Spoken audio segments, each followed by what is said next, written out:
My name is Randy Rubenstein, and welcome to the Mastermind Parenting Podcast. At Mastermind Parenting, we're on a mission to support strong-willed kids and the families that love them. Hi, guys. How are you this week? This week, I am still looking at some of the Google searches that people typically put in, and one of them that I think a lot of you are putting in, tips for disciplining a difficult child. So, what constitutes a difficult child? I think we kind of need to start with that. And that's even a hard thing to say because nobody wants to call their kid difficult, right? But when we're Googling things, we're not, that's the thing about I like speaking to things that we're Googling because it's just like cutting through the noise and we don't have to be all PC. It's like we're looking for solutions. We have a kid that's struggling. Our household feels anything but peaceful. We have a dream that we want our kid to be at peace. We want a calm environment. We want that household that maybe we desired growing up. Like we have all these hopes and dreams. And so when we go to Google and I did this yesterday. Me and my husband were, I don't know, he loves to like act like a know-it-all about stupid things. And so I always look at a light when I need to sneeze. And he's like, and he was looking at me. But if anybody looks at me, then I get self-conscious and then I can't sneeze. And so it always screws it up for me. So anyway, I was in my kitchen, I was looking up at the light, trying to sneeze, and he was like staring at me. And then the sneeze was gone. And so I'm like, why are you looking at me when I'm trying to sneeze? And because I was annoyed with him. And he's like, everyone knows that looking at a light makes you not sneeze. And I was like, that is not true. That's not, he's like, everyone knows that. He says it like with so much conviction. And I'm like, that's not even true. He's like, yes, it is. So of course I pull out my phone and I'm like, what did I Google? I Googled, uh, does looking at a light make you sneeze? Right? Like we put the thing in Google that's just like the exact thing without trying to sound smart or without trying to sound too PC. It's just like, I just wanted to know who was right. Does looking at a light make you sneeze? So it's just literal. What constitutes a difficult child? Give me some tips for disciplining my difficult child, right? I'm not going to be PC about it. This is difficult. This situation is difficult. This child's difficult. Maybe I had a dream that I was going to have a really easy kid and I was going to look like the world's greatest parent. And now I have this child before me who is difficult. And I need to figure out a better way because what's happening right now is not working. And so let's talk about what constitutes a difficult child. And then I'm going to give you guys some helpful tips. Okay, so I went to the internet and I found a scenario by a mom, and this is what she wrote. She said, my daughter had a therapist a year ago who said she had oppositional defiant tendencies. I've gone back and forth about whether I believed that label, but the last month has been hard in all caps. I rattled off the list of oppositional defiant behaviors to my daughter today, and she was like, yep, yep, yep, I do that too. I was angry. Her behaviors make our lives hell. After we talked, she said, but I don't know how to fix it. I believe her. She doesn't know how to fix it. I don't know how to fix it. We made a list of the oppositional defiant traits and talked about what she could do to replace those behaviors. I don't know if it will help, but I honestly can't live like this anymore. Okay, so this was in one of those groups that doesn't have like a me facilitating it. So it's just like a bunch of moms talking back and forth, which I think it's kind of a danger zone because then you just get a lot of different opinions and maybe you might think it's helpful, but when we're in a state of overwhelm and we're dealing with something as troubling as having a difficult child that possibly has this oppositional defiant label, which for the record, I hate that label. Um, because I think it quite often categorizes kids as like, "Yep, these are the kids that can't be helped." It's almost I feel like it's a label that gives up on kids, and, I just hate this label, and so anyway, and so what I notice in a lot of these groups when somebody puts out something they're struggling with, you have the parents that show up and they're empathetic, "Yeah, me too. It's hard. Yeah, solidarity," right? So at least you get the message of, "I'm not alone," but again, this mom is like, "Okay, great. My kid wants to fix it. She doesn't know how. I want to help her fix it. I don't know how. I need useful information. I've already been going to all of the traditional professionals. They're giving me this label and they're not telling me what to actually do. So, can somebody just give me some solutions?" And uh and so, without a proper facilitator, it seems like quite often people just end up more confused and maybe even more overwhelmed, and also it might be kind of like, "Oh, so it's like I'm now in this group with all these other parents that got the short end of the stick with these difficult children," and their solidarity and knowing that I'm not the only one, but it's sort of like almost like bonding over bonding over our shortcomings, bonding over getting a difficult child, like, I just want y'all to think about that thought, right? Like, if you're feeling like you just wanna bond with other parents who also were given the child that they didn't fantasize about, it's like what we focus on grows, and so now it feels like victim mentality to me, and it feels like, why is everyone else's life so easy? Like, why do I always have such bad luck? And now you have all of that attached to this child that you had. Like, how do you think it feels to be that kid? Like every child is a precious gift. And the difficult ones, they're trying to tell us, it's exactly what this mom's saying is like, if I knew how to and her child's old enough that she can even express, "If I knew how to fix it, I would. I don't know how to fix it." Like, these kids act on the outside the way they feel on the inside. So they don't want to be seen as a burden, they want to be seen as a human, and they want us to realize they were given to us for a reason. They are calling us to more. We have to play detective. We have to not make their behavior mean something about us. Like, they are this conduit into a lot of having a child that most people identify as difficult, or a child whose behavior is making your life way more difficult. It is not for the wimpies. It's not. I mean, you have to dig in and become a really strong human. You have to become kind of a badass. You have to learn how to have boundaries, which most women have no clue how to have. It's not an option not to. Like, these kids need that level of structure and leadership in their lives. So they call us to more. And if we see them as a burden instead of this conduit into tremendous growth for ourselves, and if we bond with other parents over, "Oh, yeah, I got one of those too. I got one of those too. I got one of those too," then we feel victimized. And in some ways, we see our kids as our villain.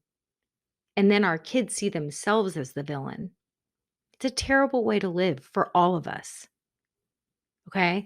And this mom says, "I honestly can't live like this anymore." I get it.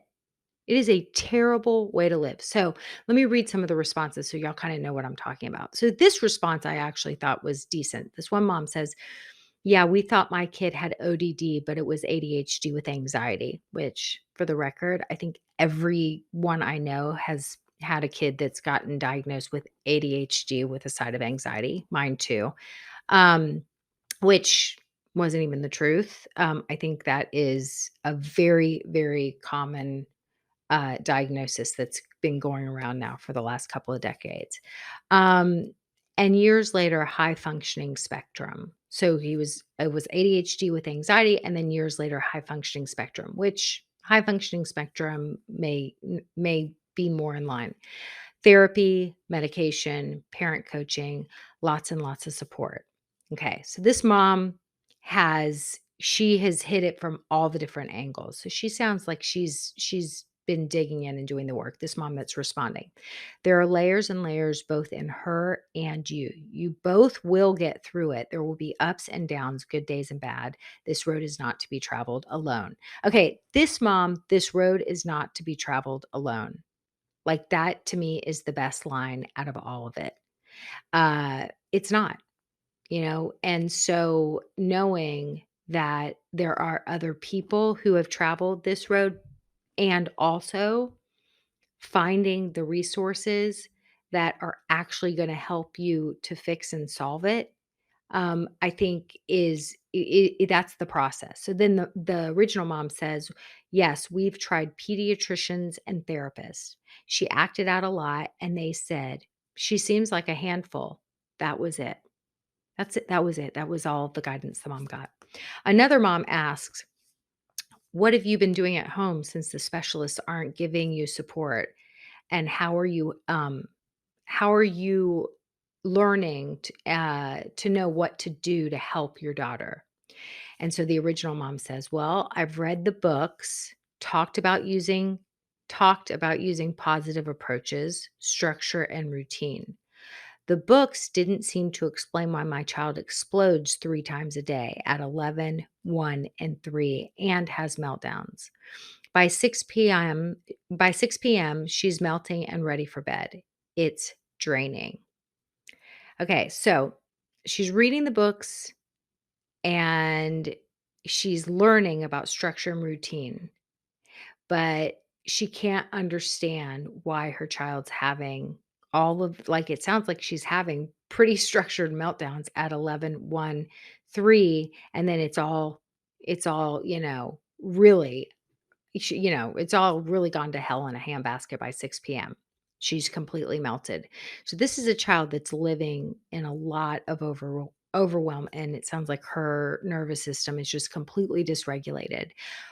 But living with a child that's in that state, it's hard, I think, sometimes um, it's like you can be in your own blind spot where you just can't see what you can't see because you're too in it. This is where you really have to work with the right professionals, um, and learn. It's like, one of the moms in my program, she constantly says, like, the best part about all of it, she says, is just when we've helped her just take the next right step.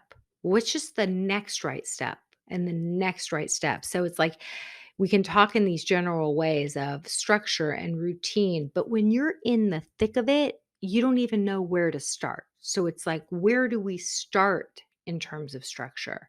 What's just the next right thing to do?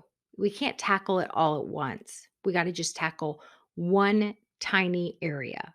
And that one tiny area, might be investigating why the first meltdown at 11 happens. And so we might restructure what's happening in the morning. What happens between waking up and 11? That might be the first place that we just look at and dig into what's going on during that time so that maybe we can figure out why that first meltdown is happening and then how to counteract it. Okay.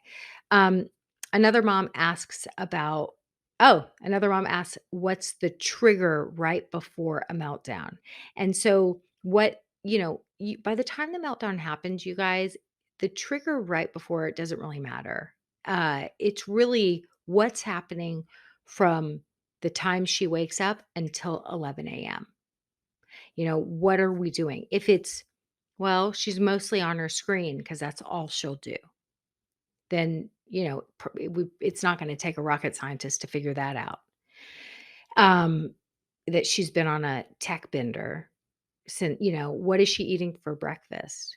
Does she oh, she doesn't eat breakfast, she doesn't like breakfast. Well, by 11 o'clock, if she hasn't eaten breakfast, she's completely fuel depleted. So she probably just is has such low blood sugar that she just melts down at 11. So if she doesn't eat breakfast right when she wakes up, um, what about if she ate breakfast at 10 a.m.? And well, when I ask her what she wants, she's always like, I'm good, I'm fine. I had eat to live, not live to eat kids. And it's like food just had to show up before them. And if you wait until they're spiraling downward, a lot of times they don't even recognize that it's hunger. So at 10 a.m., and if you're like, oh, she has a power struggle over, that would never work with my kid. If I just put food in front of her, she'd throw it across if it's that bad. If it's that bad that your kid is getting diagnosed with oppositional defiance disorder, it may be that bad. You put the food in front of them and they just splatter it all over the wall.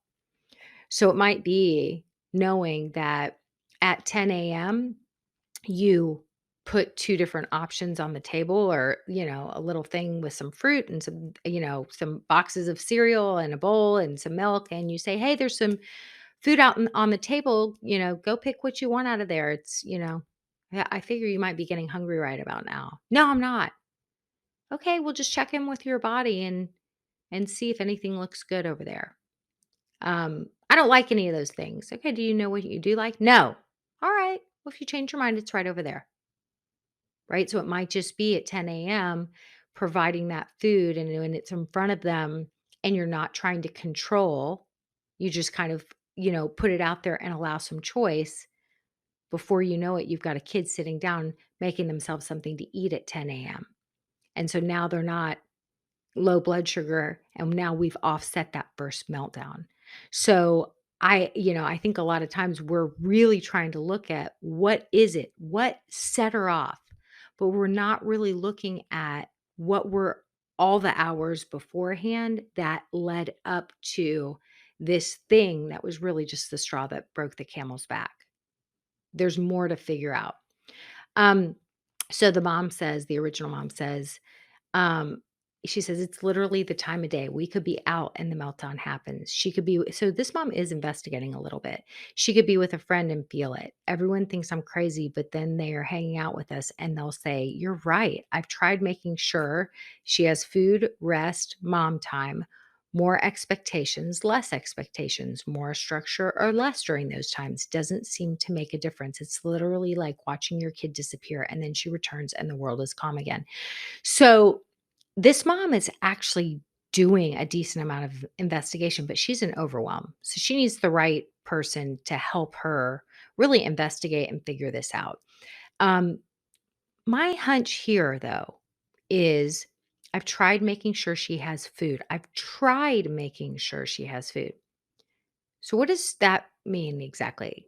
Does she get enough? Does she have a structured routine around food? Does she have a structure? I've tried making sure she has enough rest. Tried. Does she get the right amount of rest every day? Like, what is her sleep hygiene? Most of us don't look at that, but even an hour of not enough sleep can be all the difference for a highly sensitive person. I mean, my husband's the same way. He's like, and he's like a grown man. I mean, if he has an hour of not enough sleep, he requires a lot of sleep. It is the difference between like, you him telling me like everyone knows he didn't get enough sleep the other night. Everyone knows you can't if you look at the light it makes you not sneeze. Like he goes to that place and that's 100% because he was just exhausted. Okay. Mom time. So she tries to make sure she's gotten that one on one connect time. We got to connect before we correct. I've tried, but like get really honest with yourself. And look, it can be hard to do. If you have a difficult child, it's not exactly like they're fun to hang out with. So having that 5 to 15 minutes of, true, honest, what I call pet time, present engaged time, it can be hard to do. And it can literally pad your relationship bank account. So trying This is a kid that really needs that consistency and that structure. So, trying to make sure they have the right amount of food? No. I know my kid. They're never hungry first thing in the morning. When food shows up on the table or wherever they are, or I always have a little snack bar, or I start to see the warning signs and I just offer them a little bit of choice. And then before you know it, they're putting the food in their belly and blood sugar levels are back up. Rest. No matter what, this kid has to be in bed by this time, reading, going to sleep, and we have to have very strict rules about when the day starts. That present engaged time, yeah, it's really hard. If it's really hard to be with them, you take them with you to walk the dog. You make sure that when you're in the car and you're absolutely not on your phone, talking on your phone, your phone is somewhere else and you use that time in the car even just to, like, listen to a song together and be like, "Oh, I love this song." Or if you hear your kid loving a song, you're like, "Oh my god, this is such a good song." You bond with them over a song. You find whatever you can to connect. It doesn't have to be a big deal. Just meet them where they are. More expectations, less expectations, more structure or less during those times. It sounds like there's some inconsistency. Kids who are prone to lots and lots and lots of meltdowns, all it means is that they're like buzzing, they're nervous. It's kind of like when you're on edge. And so what do we all crave as humans? We crave certainty. We crave certainty. So when it's like, well, I've tried more structure, less structure, blah, blah, blah. If there's just been inconsistency, when you change anything, of course it's going to get worse before it gets better. But this is where I think really having the right professional, to turn to and not just turning necessarily to other moms who are also dealing with the same situation without, you know, without knowing how to properly guide you.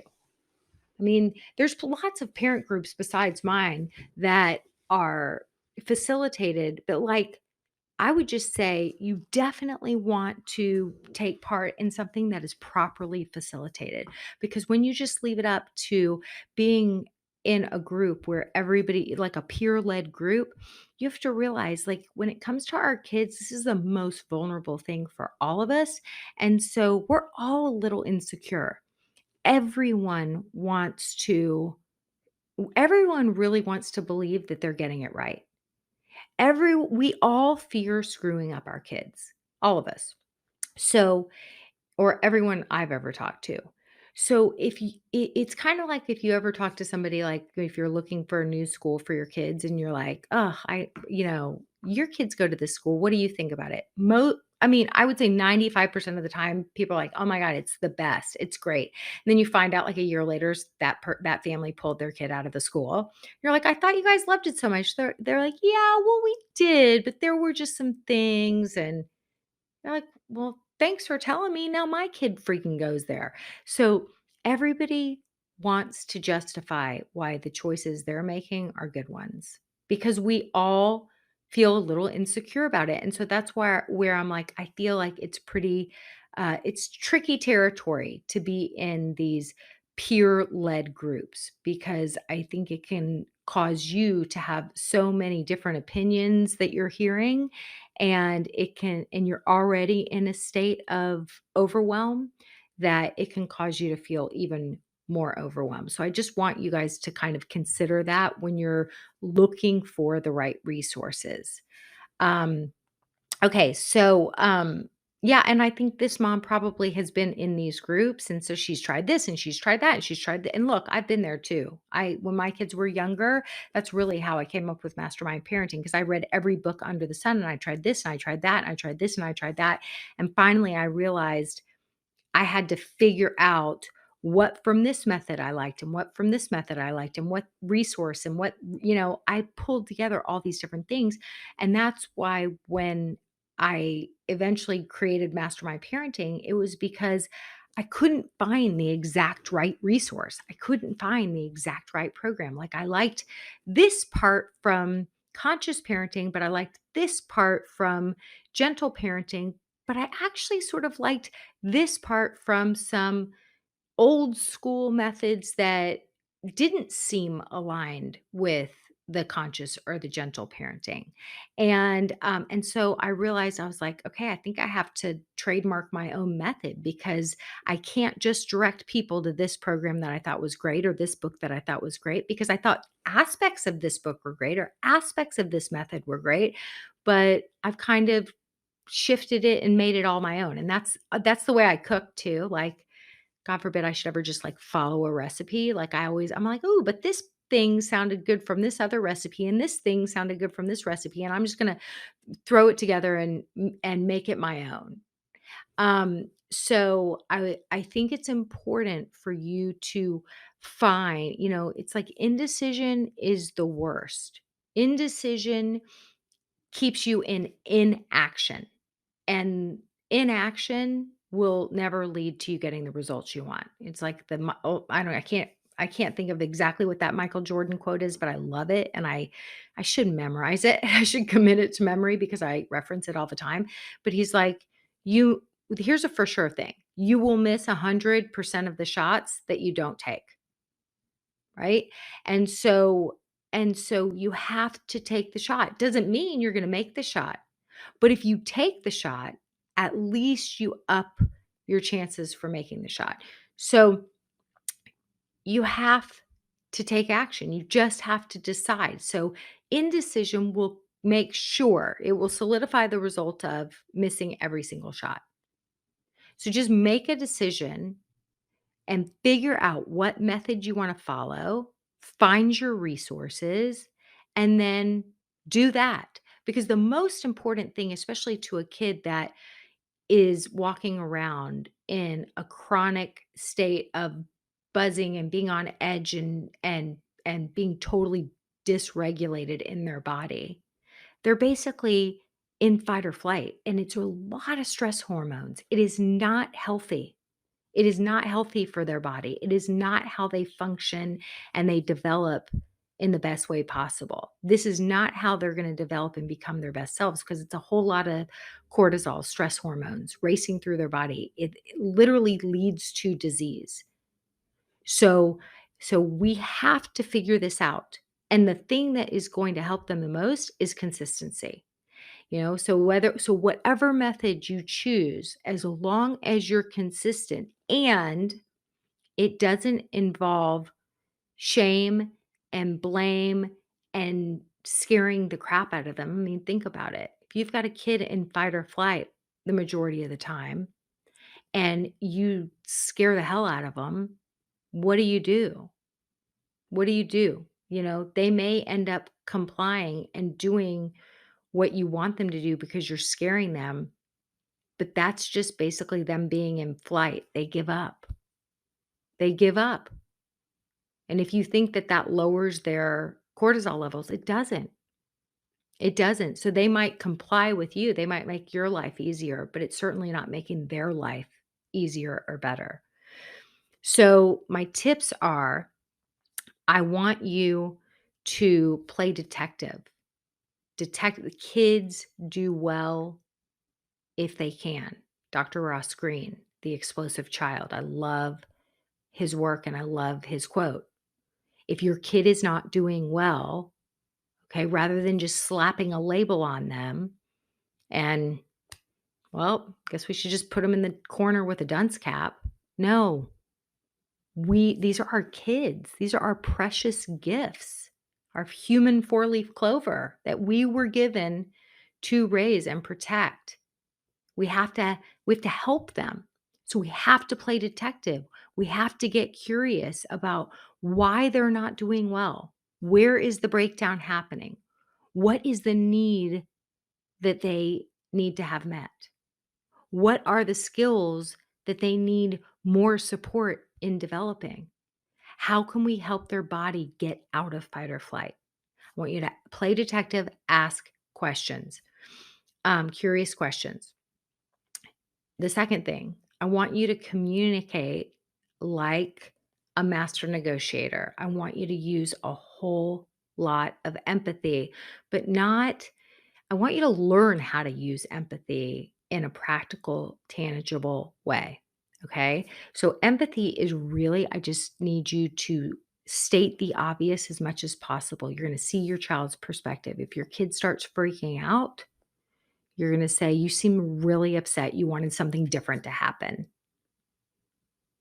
You seem really upset. You wanted something different to happen. How can I help?" And if they're like, freaking out, then you're like, "I'll just be over here. You come get me. You come get me when you need me." And all you're going to do is continue to just see. And if they come, they're like, "Mom," and you're like, "You're very upset. Your face is red. Your fists are clenched. You want me to know how upset you are. Something really upset you." That's it. If you've got a kid in a meltdown, you just keep stating the obvious, what you see before it. You don't have to like attach, assign meaning to it. You don't lecture them. You don't try to offer tons of solutions. You just help them to understand that you see them. I see you and I see you and I see you. The reason why you're going to use empathy and you're going to communicate like a master negotiator is because empathy helps anyone in the lower centers of their brain, the fight or flight place, the place where you're in your emotional brain and you can't think clearly and your body feels like, like it's like about to lose it at any moment, or you already are losing it. Empathy moves you up to the higher centers of your brain. It moves you back to your thinking brain. And so the minute someone is sending you the message, "I see you, I see you, I see you, I see you," you suddenly don't feel so alone. It helps you to feel safer. You can't even express it. There's nothing to figure out or solve in that moment. All you're doing is basically letting your child know, "I see you and I see you and I see you and I see you." That's basically our way of saying, "You're safe, you're safe, you're safe. I got you. Like, I got you. I got you. I'm right here with you. I'm right here with you." And it's a great way to kind of hold space for someone who is freaking out in their body. I mean, like, this mom was such a good example because her child's like, "I want to fix this. I don't know how." And so this is what I want to offer this mom. This is how. This is where you start. Okay, the last tip: research and resources. Find the right books, teachers, medical professionals, and first, do your part to affect change at home. Like these tips that I just said, this is what you can do. Even before you find the right experts, you become the expert on your child. And then you find you listen to, if you're in these parenting groups, hopefully you go and you find one that's properly facilitated, but you maybe see the moms who seem like they're dealing with similar challenges, who like their personality, and you kind of like, maybe they're 1 or 2 steps ahead. And you find out if they're in the same city as you. You find out what resources they've used. Where did they go to get their child evaluated? You see if you can maybe buy them some coffee, or pick their brain and just hear a little bit about their experience. You learn from them. And the people who you can tell are not the people you wanna be listening to, everything in your body saying, like, their life sounds terrible, and I don't believe in that course of treatment, you tune those out. You tune those people out. You not go head to head. You don't try to convince them that your way is better and their way is wrong, like, they're entitled to do it their way. You don't waste your bandwidth on those people, right? And all those time wasting activities. You put all of your effort and your energy on figuring out this situation and helping your child get to a better place. If your child has been diagnosed with ODD, I really hope that you take this episode to heart and you realize that your child is not a lost cause. Your child is an amazing human and they are begging for you to come forward, call yourself to more, and truly Be the hero in helping your child get to a better place and realize they're an amazing human four-leaf clover. That's what I got for you this week. Thanks for listening today, guys. I hope you picked up some tips, tools, maybe some baby steps for creating more balance and boundaries in your life. And I just wanted to let you know, if you want to continue moving the needle forward in creating this for yourself, having a happier household, I want you to go to my website and check out mastermindparenting.com.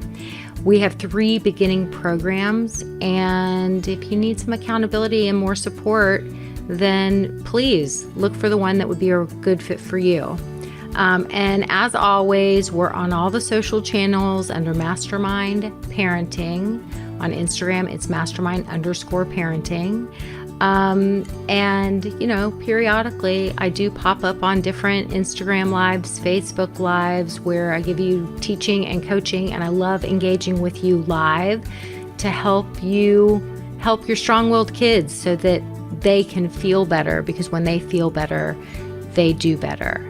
And I love, love, love getting to know you guys. So thanks for listening. If you like this podcast, please don't forget to subscribe, rate, and review. Super, super appreciative.